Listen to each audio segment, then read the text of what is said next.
Hello, everyone. I am back. I totally forgot that I did not do a Midnight Suns overview. So I'm going to do that now. And hopefully, you all still got the expansion or are planning to get the expansion because I think it's awesome. It adds a whole new element to the game, which I didn't think that was possible because Legendary has so many elements to it. But I'm going to go over most of the contents of the card.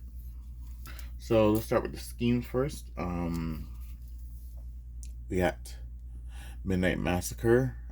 Set up 11 twists. Add all 14 cards from any Blade Hero to the villain deck, which means that there's another Blade Hero in the deck. Or in the set. Special rules: Blade Hero cards in the villain deck and city are demonically possessed Switchblade villains with attack equal to their printed cost. Their only abilities are Sunlight. To fight this, you must spend 3 recruit, and Moonlight Blood Frenzy, which I'll get to in a minute. Fight Blood Frenzy. Each either KO this card or choose a player to gain it as a hero. And twist for each Switchblade villain in the city and or escape pile KO the top 3 cards of the hero deck. No matter how many there are, play another card from the villain deck when the hero deck or villain deck runs out. Yeah, so that's it. So Blood Frenzy, sorry I don't have the rule sheet in front of me, I should have taken that out too. Is the amount of values in your victory pile. So if you have like 3 bystanders, which all value at 1, and you have a villain that costs 4 and a mastermind tactic it's like 7, you have 3 blood frenzies. So some cards will say blood frenzy, which means you get +3 attack. Or villains will say blood frenzy, they get +3 attack or health or whatever. That's a pretty interesting thing. I actually played through all the schemes and all the masterminds already, and I beat them all, which was surprising. Like I beat Lilith yesterday for the first time. I tried her again, but we'll get to Lilith in a minute. Here's something to do with Lilith. Ritual sacrifice to summon Shaitan. Shaitan. Yeah. Shaitan. Shaitan. Shaitan. Yeah. Shaitan. Yeah. Okay. Sorry. So this has 6 twists +1 per player. Add Lilith as an extra villain group. If using Lilith, use 1 twist total and still use an extra villain group. Twist 1 through 4, a mastermind or a villain or mastermind hunts for victims.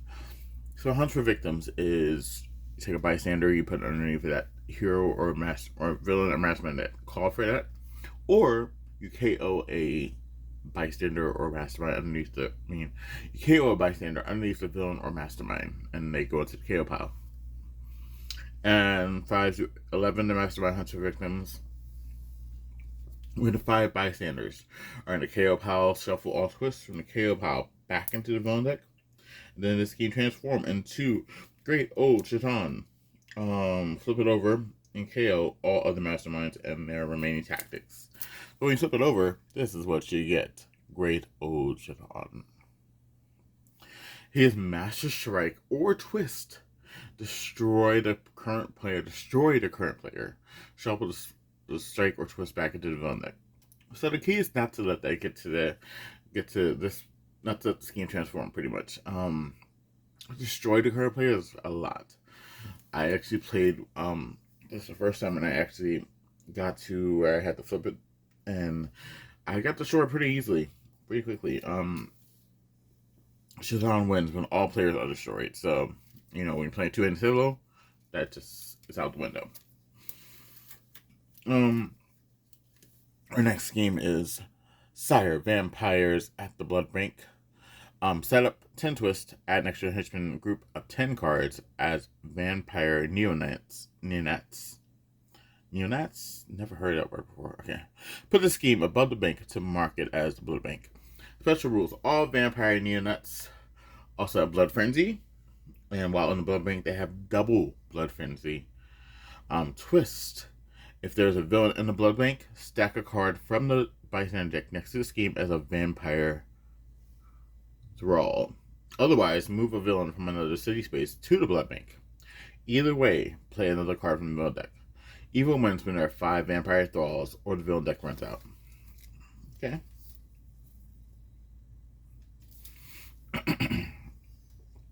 Now, this is probably my favorite scheme because it adds a totally different element to schemes. This is called Wager Blackjack Wager at Blackjack. 4 hero souls.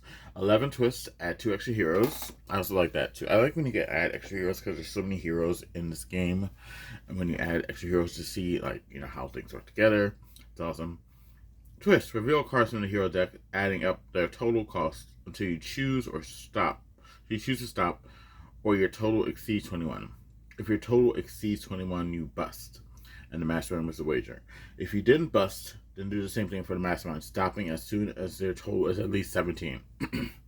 If their total exceeds 21, then they bust, and you win the wager. If no one busts, then you win the wager. If your total is higher, if the mastermind's total is equal or higher, they win. If you win, you may gain one of the revealed heroes that cost 6 or less. If the mastermind wins, stack one of the revealed heroes next to the scheme as a wagered soul. Either way, put the rest of the revealed heroes on the bottom of the hero deck in random order. And evil wins when there are 4 wagered souls. So those are all the schemes that we have in this Midnight Sunset. Let's get to the masterminds. Let's talk about Lilith here. Lilith, Mother of Demons. Lilith gets +1 for each bystander in the KO pile. That's why she hunts for victims.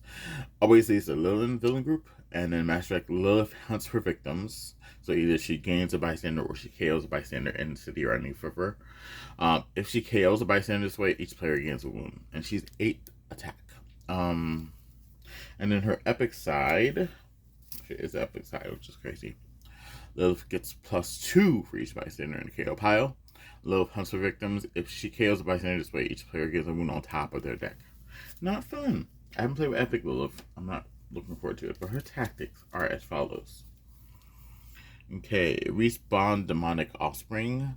Fight. The highest VP Lilin villain from among all victory piles re-enters the city. The player who had that villain rescues 3 bystanders. Then Lilith hunts for victims. Don't do any escape or ambush effects until after you've done all the other tactics, all the other effects of this card.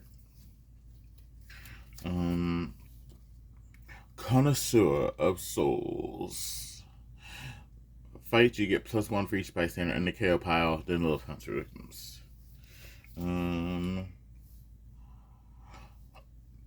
Offer of Corruption. Fight, choose one, get a wound, and each of the player kills one of their heroes, or KO one of your heroes, and each of the player gains a wound. Then Lilith hunts for victims. Okay, alright. Mesopotamian Demon Goddess. Sorry. Okay, there we go. Each other player may discard a card for each bystander in the KO pile. Each of those players who didn't gain must gain a wound instead. Then Lilith hunts for victims. Alright, so Lilith is all about hunting for victims and getting stronger by killing bystanders. Okay, and then we have Zarathos. He always needs to fallen. If any heroes in the HQ are haunted, each player gains a wound. Then if Zarathos is not already haunting, he haunts the highest cost unhaunted hero in the HQ. So, haunting means that when they're gonna say ambush, haunt. So you move a city space, and then you haunt, which means that you go, the villain that haunts is going to go to whatever that this requirement is, hero in HQ, and it's going to sit underneath of that hero. You cannot recruit that hero with recruit points. You have to use attack points to exercise it for the hero's cost. And then once you exercise it, the villain goes back into the city or the mastermind spot. And then you can choose to either KO the hero or give it to a player of your choice, I believe. So that's what haunt means. Haunt's a pressure cooker of a keyword. I love it. Alright. Corrupted Spirits of Vengeance. Fight. Zarathos haunts the highest cost unhaunted instinct and or covert hero in HQ. Each other player discards a covert or instinct hero or discards down 3 cards. Imprison in the Soul Crystal. Zarathos haunts the highest cost unhaunted strength and or instinct hero in the HQ. If you have a strength or instinct hero, you may KO a villain from your victory pile. If you do, draw cards equal to that villain's VP. I did not do Zarathos epic side. Zarathos epic side is as well. Sorry, he is 9 attack, and his master strike is if any heroes in HQ are haunted, each player gets one. If Zerathos is not already haunting, he haunts the highest cost unhaunted hero in HQ. The reveal top card of the villain deck. If it's a villain, it haunts the highest cost hero, unhaunted hero in the HQ. So yeah, that's a messy. Okay, let's get back to the tactics. Eruptions of Hellfire. Zarathos haunts the highest cost unhaunted covert and or ranged hero in HQ. Each other player discards a covert or ranged hero or gains a wound. And then his last tactic is Demonic Essence of Ghost Rider. Demonic Essence of Ghost Rider. Fight. Zarathos haunts the highest cost unhaunted range and or strength hero in the HQ. If you have a ranged hero, you may KO one of your heroes. If you have a strength hero, you may KO one of your heroes. Alright, so that is Zarathos. I like this whole supernatural element. This is fun. Let's go with villains now. So here is the Lilin villain group. We have Sinner. Sinner gets +2 if there are at least 4 bystanders in the KO pile. Ambush. Hunt for victims. Fight to KO one of your heroes. We have Sister Nil. She is a Moonlight. She gets +2 attack. Ambush, hunt for victims, and each player reveals more non-gray heroes than the number of bystanders in the KO pile, or gains a wound. Escape, each player discards a card with an odd number cost. Okay. Meat Market, which I think is one of the funniest names. I don't know anything about Meat Market, but I just love saying it. Meat Market. Meat Market gets +1 for each bystander in the KO pile. Ambush, hunt for victims. Fight, you may KO a card from your discard pile.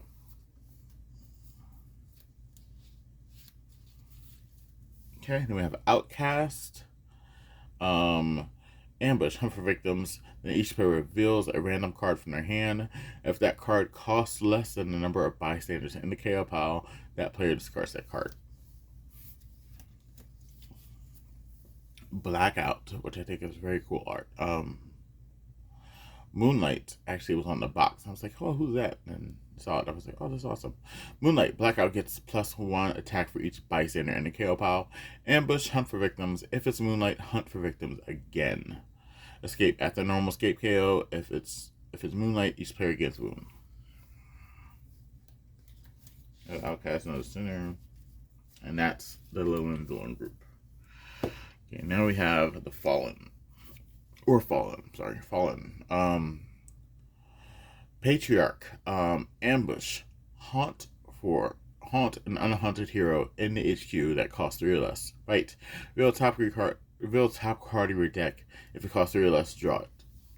Alright. I'm gonna say it's wrong. Matarkus. I'm gonna say that. That sounds like Matarkus. It has Blood Frenzy, so again, that keyword comes into play.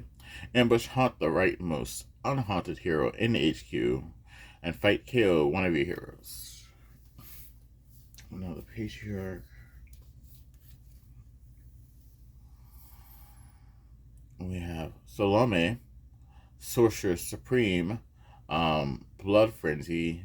Fight KO up to 2 cards from your discard pile. Escape. Salome ascends to become an additional mastermind. She gains the ability Master Strike. Each player discards an MK hero or gains a win. Yeah, we never want him to become a mastermind. We never want anything to ascend to become an additional mastermind. Having 2 masterminds just feels horrible. Atrocity. Ambush, hunt the leftmost unhaunted hero in the HQ. Fight, rescue a bystander. And that's it for Fallen. Now let's get to some heroes here. We have A new Elsa Bloodstone. Yay. Silver Bullets. She's the MK hero this time. Tech hero, 2 attack. And patrol the streets. If it's empty, you get +1 attack. If you play a tech hero before, you get +1 attack. I did not sort these out. I should have sorted them out.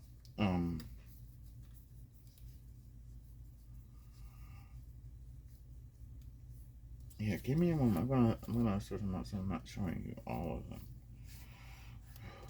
I should have did that earlier, but I did not. I just want to jump in. Okay, and it was one of her uncommons. Here's her common. Here's another common for her. It is Axe of the Slayer, and it's an instinct hero. It says patrol the streets. If it's empty, you get +2 recruit. If not, you get +2 attack. If you played instinct hero before, instead you get both. All right, and her uncommon is Stalk the Night Stalkers, and it's tech hero, 3 attack. You may have a villain or mastermind hunt for victims. If it KOs a bystander this way, you may KO a hero from your hand and discard out. If you play a tech hero before, if a bystander is KO'd this way, you may also rescue that bystander instead of putting it in the KO pile. Not bad, I must say. So that's Elsa Bloodstone. I'm going to get Werewolf by Night together. Sorry.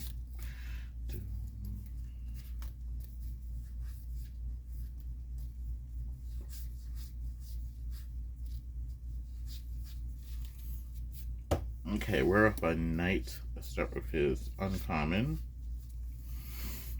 I'm glad that this character's in here. Starling Fangs. It's a strength hero. You get 2 base attack. And Sunlight, you may put a hero from HQ on the bottom of the hero deck. Moonlight, whenever you defeat a villain or mastermind's turn, you may KO one of your heroes. Okay. Another one of his commons is Starlit Path. Oops, sorry, that's like blurry. Starlit Path. It's an insect hero. It's 1 base attack. Sunlight, you get +1 attack. Moonlight, you get to draw a card. Not a bad card to have, just in your pile. Alright, this one helped me out a lot. So this is Release the Beast, Werewolf by Night. It's an instinct hero.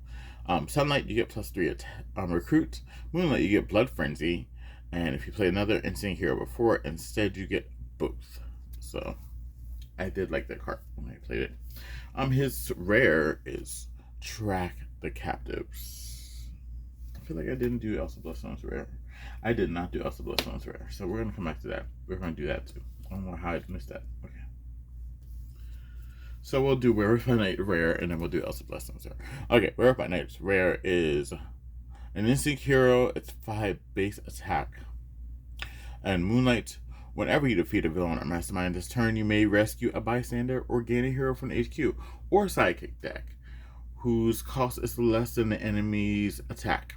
And instinct, if you play another instinct beforehand, you get +2 attack. Alright, let's go back to Elsa Bloodstone. Sorry about that. It's also like 7 in the morning here, and I just got up and realized I didn't do this.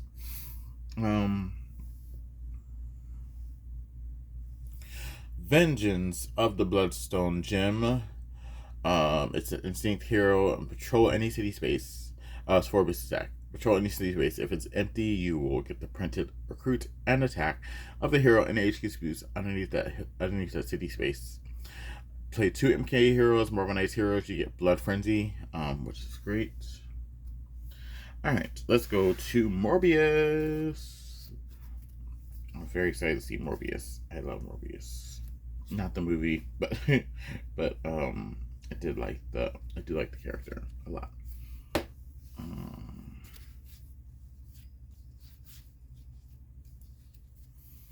Okay. His first common is Mesmerize, and it's a covert hero, and it's 2+ recruit. Moonlight, Blood Frenzy, gaining recruit instead of attack this turn, or when played. Okay. Scolded by Sunlight, if it's going to focus. 2 base attack is a strength hero. 2 base attack. Sunlight, you may gain a wound. If you do, get +2 attack. Moonlight, you may KO a wound from your hand or discard pile. If you do, get +2 attack. Now, this is one of my favorite cards for some reason. It really triggered very well, and it had me getting a lot of attack. This is Insatiable Craving. Covert Hero, 2 base attack, and if you play the Covert Hero beforehand, you get Blood Frenzy. His other card is a Covert, so it's easy to trigger him. Here's the card that broke the legendary discords and all stuff. It's a Morbin Time. It's a Covert Hero. It's 3 base attack, and if you played a Covert Hero before, Blood Frenzy, drawing that many cards instead of gaining attack.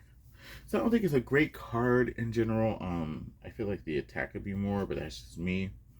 I mean, drawing cards is always great, but if you have like 6 Blood Frenzy and you can use that attack instead of drawing that many cards, it's awesome. But you never know, you might get, a card that gives you actual Blood Frenzy value. Okay, we're gonna go with Blade here. Blade Daywalker, to be exact. Let me go ahead and get this card out. Sorry again for being a buffoon and not getting me used to work together.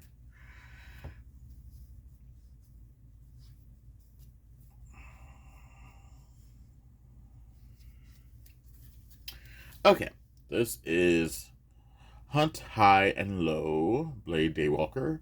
Instinct card, 2 base attack. Patrol the rooftops. If it's empty, reveal the top card of your deck. You may KO it. Patrol the sewers. If it's empty, reveal the bottom card of your deck. You may KO it. I love that. And then Where Monsters Lurk is a strength card, 2 base recruit. Patrol the rooftops. If it's empty, draw a card. Patrol the sewers. If it's empty, get +1 recruit. I like Blade Daywalker. It's nice. Now here's the card that really helps his whole hero set. Ride by Moonlight, sorry. It's a tech hero, 3 base. Attack, may move a villain to another city space. If another villain is already there, swap them. Moonlight, you get +1 attack. So he's able to move villains around like he does in this regular MK set, which is totally fine. Because he patrols a lot. And his rare Creature of Dawn and Dusk. Strength hero, 4 base attack. Moonlight or Sunlight, you get +2 attack. And you may put a hero from HQ on the bottom of the hero deck. Moonlight Blood Frenzy. Okay. Now for the surprise of the set, I was not expecting to see Wong here at all. But I was happy to see him. Just was not expecting him at all. At all, not one bit.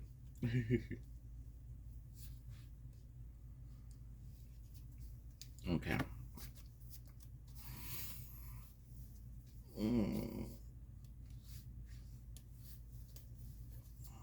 Okay, we have Wong. We have Bridge Between Dimensions. Sorry. Okay. Bridge Between Dimensions. He's a range hero, 1 base attack. Patrol the bridge. If empty, draw a card. Not bad at all. Searching Shards of Sunlight. Range hero, 2 base attack. Sunlight, you may get +1 attack. Range, you may get +1 attack. And this is my favorite one card. Seal the Rift. It's a covert hero. Patrol the bridge. If it's empty, draw 2 cards. If not, you get +5, usable only to fight villains on the bridge. Which is good because, if there's a villain on the bridge and it costs, you can pretty much get 5 attack towards that, which is awesome. I love it. Alright, and then finally, Face Your Demons. Face Your Demons. It's a range hero. 6 base attack.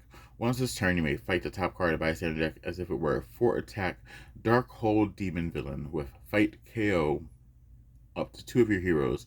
Rescue this card as a bystander. Sunlight, you get +2 attack. Not a bad rare, I would say.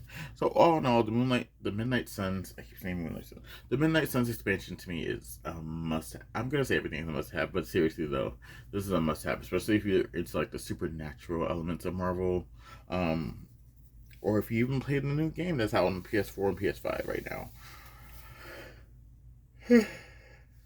But yeah, it's it's exciting. I play through all 4 schemes, play with both masterminds. What I do is when I get a new box, I play all the schemes. I try to match up the mastermind to the thematic scheme that it may have.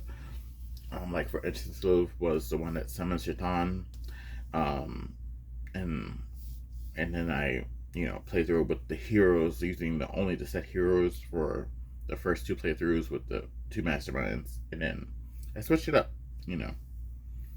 But yeah, all in all, I think I easily give it a 5 out of 5. I think it's a great set. There aren't many legendary sets that I don't like. I think I don't like Deadpool set. I think for me it's more texture, like physical card texture. To me, I don't know if anybody else has experienced this, but my Deadpool set has a card stock instead of like these cards where it's just regular card print.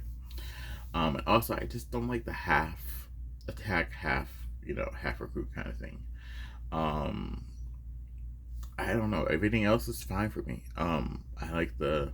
I do like the stills. I like to switch it up every now and then, especially when I'm doing MCU playthroughs. I like to use the movie stills. Great to have. But Midnight Suns, great set, great heroes, new keywords that changed the game a little bit for me. That wager heroes hopes of blackjack, it's pretty awesome. I like that. And then that's it. Hopefully you enjoyed the video. All right, go get it. Bye.